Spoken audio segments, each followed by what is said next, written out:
UP में election आ रहा है, तो आपका क्या स्टैंड है? आप मुसलमानों की फलाह व बहबूद के लिए किस पार्टी का सपोर्ट करेंगे, किसका अपोज करेंगे, किसको रिजेक्ट करेंगे? मुसलमानों के लिए आपका क्या पैगाम है, आप क्या कहेंगे? हमने मुस्लिम महापंचायत में एक साफ ऐलान किया था और आज भी इस बात को कहते हैं कि जो भी पार्टी हमारी डिमांड्स जो थी, हमारी मेमोरेंडम जो हमने दिया है, सारी पार्टियों को भेज दिया गया नियर अबाउट। तो उसमें यह था, हमने ये कहा कि जो अपने मैनिफेस्टो में हमारी ज़रूरतों को ऐड करेगा, उसे एक्सेप्ट करेगा इस तरह से कि मैनिफेस्टो में भी आ जाए, तो हम उस पार्टी को सपोर्ट करेंगे। पर अभी भी हिंदुस्तान में ऐसा हो रहा है कि लोगों को इंडिविजुअल मेरी तो ज़रूरत है पर मेरी डिमांड की ज़रूरत नहीं है। वो मुझे तो अपने साथ लेना चाहते पर जो चीज़ मैं उनसे मांग रहा हूँ वो देना नहीं चाहते। कहीं ना कहीं उसमें कमी है, फिक्र में, सोच में। यही वजह है कि अभी तक किसी की तरफ से ये नहीं आई बात कि नहीं ये मैनिफेस्टो में शामिल किया जाएगा। ये ज़रूर कहा जा रहा है कि नहीं ये डिमांड पूरी की जाएगी, हम भी वो बात कह रहे हैं। तो वो अपनी पार्टी की तरफ ले जाना, ये एक्सेप्ट भी करने के लिए तैयार नहीं है कि नहीं साहब ये बात हमसे कही जा रही तो हम मान रहे हैं। तो उन बातों को लिया है लेकिन अपनी तरफ से।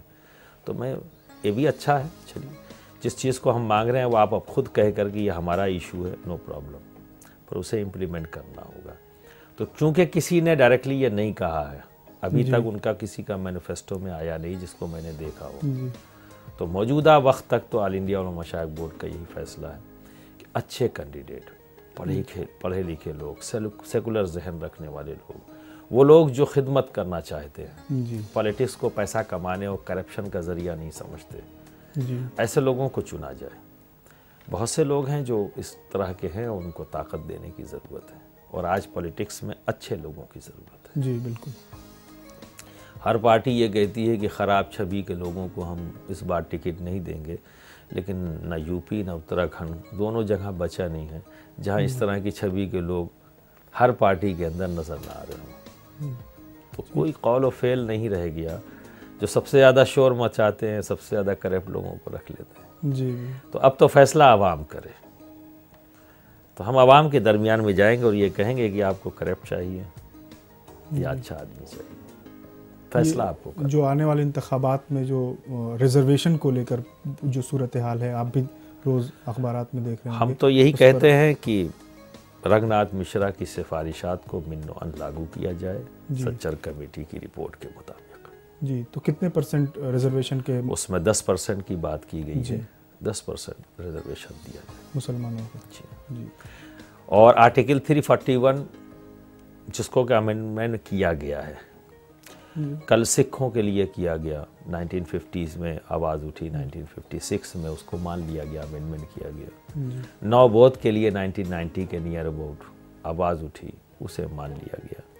क्या वजह है कि मुसलमानों के लिए आज तक नहीं माना जा रहा? जब और दो कम्युनिटी के लिए अमेंडमेंट किया जा सकता है तो क्या जुर्म कर दिया है मुसलमानों ने? जी, कि उनके लिए आर्टिकल 341 में उनको वो फैसिलिटीज़ क्यों नहीं दी जा रही? वहाँ मज़हब का, रिलीजन का बाउंडेशन क्यों?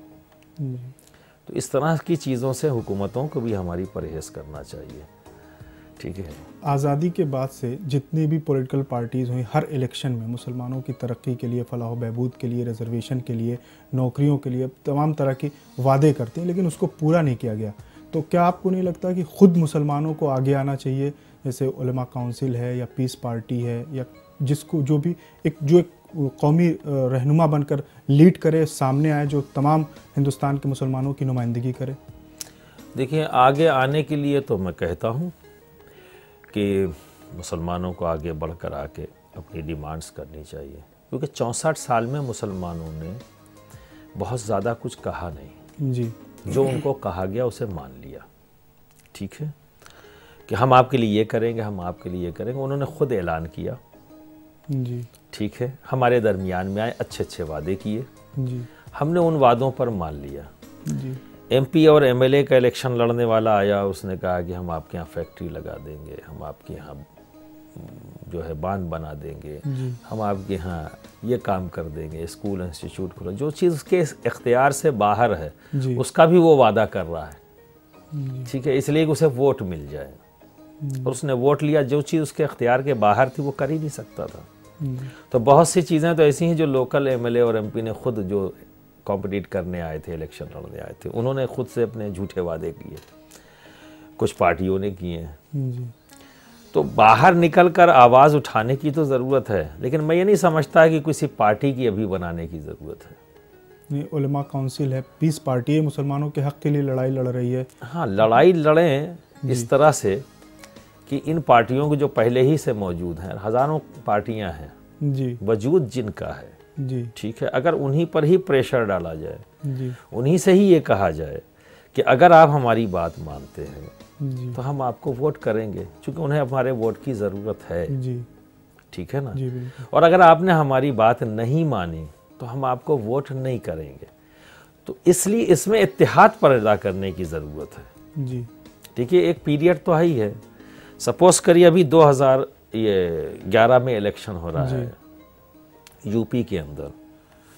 अगर हम यहाँ पर ये कहें कि हम आप किसी भी पार्टी ने अगर हमारी बात कर मान ली, हमने उसके लिए अपील किया, 1.5 साल का मौका है जी, अगर वो हमारी बात नहीं मानते हैं तो पार्लियामेंट में उस पार्टी को कतई तौर पर हमने सपोर्ट नहीं करना चाहिए, मिलकर यूनाइट होकर, जी, ठीक है ना। तो उसी पार्टी को मौका दीजिए हुकूमत करने का जो आपकी बात मान ले। मेहनत यहाँ करने की ज़रूरत है, अवेयरनेस इस जगह पैदा करने की ज़रूरत है, ना कि अपनी पॉलिटिकल ख्वाहिशात को पूरा करने के लिए, खुद अपने को पावर में लाने के लिए। इख्तियार सभी को है, मैं डिनाई नहीं करता, लेकिन मेरा अपना व्यू ये है कि ऑर्गेनाइजेशंस इसलिए बननी चाहिए और इस फील्ड में काम होना चाहिए कि मुसलमानों में ये अवेयरनेस पैदा की जाए जी, कि वोट आप अपने हक हासिल करने के लिए दो, इसलिए मत दो कि फ़लाँ जीत रहा है, फ़लाँ की हवा है, फ़लाँ पार्टी को दे रहे हैं। जी, ठीक है, वोट इसलिए दो कि मुझे इससे हक लेना है।